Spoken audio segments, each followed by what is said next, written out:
Today we're going to take a quick look at area of rectangles, squares, parallelograms, and triangles. You notice in real life there's a lot of different parallelograms and triangles and squares and rectangles out there. The Life of Pi poster, this is a giant rectangle. The chessboard that we see here is filled up with lots and lots of squares. You'll see a kangaroo crossing sign somewhere down under. I don't know where that's at. We also see this parallelogram. I think it's a boat dock somewhere. Kind of a cool looking building, but we definitely need to be able to find area in real life. We'll start off with some formulas. The area of a square is basically the square. That's kind of where that name comes from. It's the square of the length of each side. So if we have S is each one of our sides, the area formula is just going to be S squared. So it's going to be the same as just multiplying this side by this side. Area of a rectangle is the product of its base and its height. So if we look at this picture over here, here's our base, here's our height. Notice that there's a 90-degree angle to show where the height is at. So this is just area equals base times height. The same formula works for a parallelogram.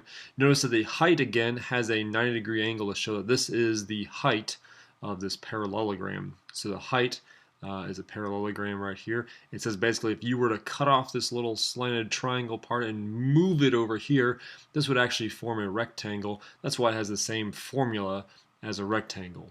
And for a triangle, it's actually half the product of a base and its corresponding height.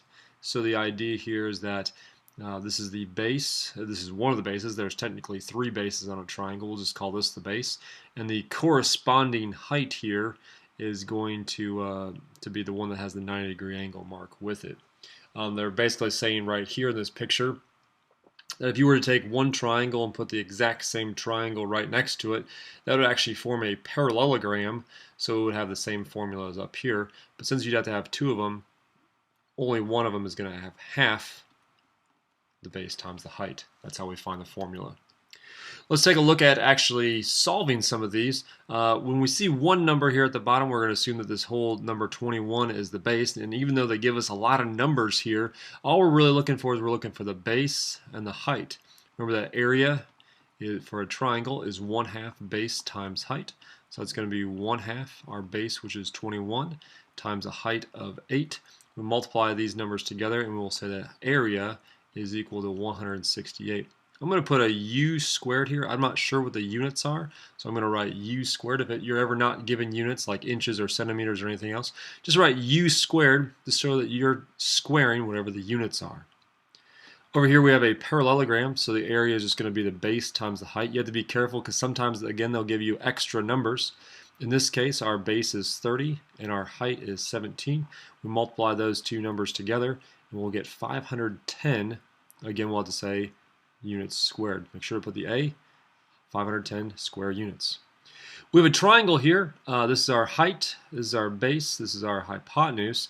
We'll have to use hypotenuse squared equals the leg squared plus the leg squared in order to find this other leg right here. So that'd be 13 squared is going to equal 5 squared plus L squared.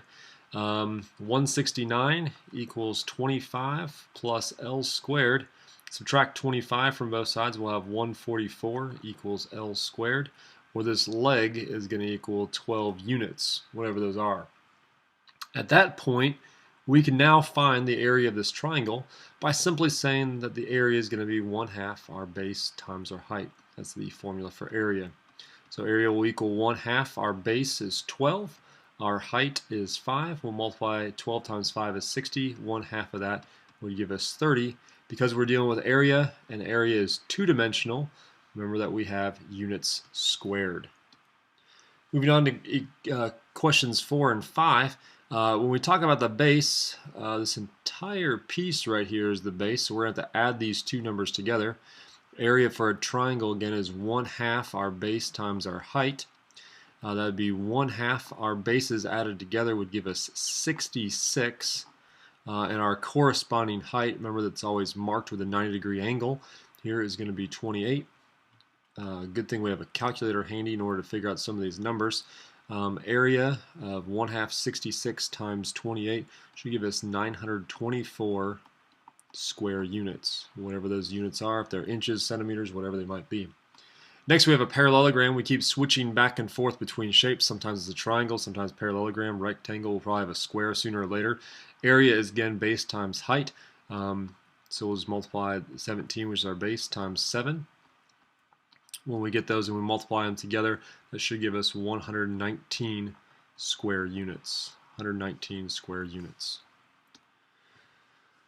This shape is a parallelogram, so we'll just say 1/2 base times height. Our base is 7, our height is 4. Our area is going to be 28 square units. Over here we have a parallelogram again, so area is 1/2 base times height. That's 14 times 12. Notice our height now is on the outside. Well, they could have put it on the inside in several different places. In this case, they just chose to put it on the outside. This gives us an area of 168 square units. Next we have a square. Notice because all 4 sides are the same and we have 4 right angles. So remember that area for a square is just going to be s squared. Now if you mistakenly said that this was a rectangle, which it is a rectangle, you could just again say base times height, and that would say that that's 15 times 15. That's the same as saying 15 squared. Both answers would give you 225 square units. So again, you could either say 15 squared and get 225, or you can go through and say base times height, which is 15 times 15. Next we have a triangle. We'll say area equals 1/2 our base, which is 10, times our height, which is 13. 10 times 13 is 130. If we take half of that, that's going to be 65 square units. Another triangle here. Again, we have a problem because this side is unknown. We need to find, this is one leg, this is the second leg, this is our hypotenuse. So we'll just call that leg. We'll say leg squared plus leg squared equals hypotenuse squared. We'll say L squared plus 18 squared equals 30 squared. 30 squared is 900. 18 squared is 324. We'll just subtract those. We'll have L squared equal to, man, I don't know what that is. Let's see. 900 minus 324 gives us 576. So that just means that L equals 24. Now since this is a triangle, we'll just say that the area of our triangle equals 1/2 our base times our height. In this case, that's 1/2 our base, which is 24, times a height of 18. 24 times 18 should give us, in the end, our answer here is 216 square units. We divide that by 2. We have a peculiar thing going on here. Our height, since this is an obtuse triangle, our altitude is actually on the outside. We still work the problem the same way. It's 1/2 base times height for our area formula. So that'd be 1/2 9 times 15.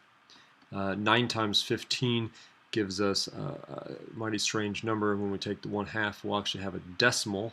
Shouldn't be a big deal for anybody to just deal with a decimal. We'll just round it to the nearest half. Lastly, we have a few problems that we're going to have to work backwards. It tells us that the area equals 1/2 base times height. I think that's an important thing to have. In this case, we know our area is 36. We'll just fill in everything else that we have. 1/2 of 12 times h. So in this case, h, our height is actually x. I'll just put that variable in here. 1/2 of 12 is 6, so I basically have 36 equals 6x.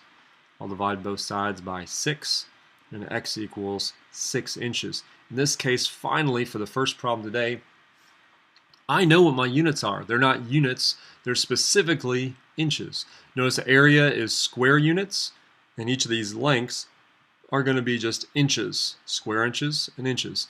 Inches are one-dimensional because they're just length. Square inches are two-dimensional. They're actually for area. The same process here. Our area is going to equal just base times height. We'll plug in the things that we know. We know the area is 276 square feet. Our base is x, and our height is 12. We'll divide both sides by 12 to get the x by itself. and our x should equal 23, and our units would be feet. So last one, again, we're dealing with a rectangle. Rectangle's formula is area equals 1/2 base, not half, just base times height. So we'll say 476 equals, our base is x, our height is 17. To solve for x, we'll just divide both sides by 17. And x for us equals 28. In this case, our units will be centimeters. I think it's a really important idea to write out the formula each time. It really gives you a good idea of what you're going to be working with. I think it'll help you to recognize that rectangles, parallelograms, and squares are all going to be base times height, where triangles will be 1/2 base times height. Back here, remember, we're just looking at area of rectangles, squares, parallelograms, and triangles. If you have any questions, make sure to let me know.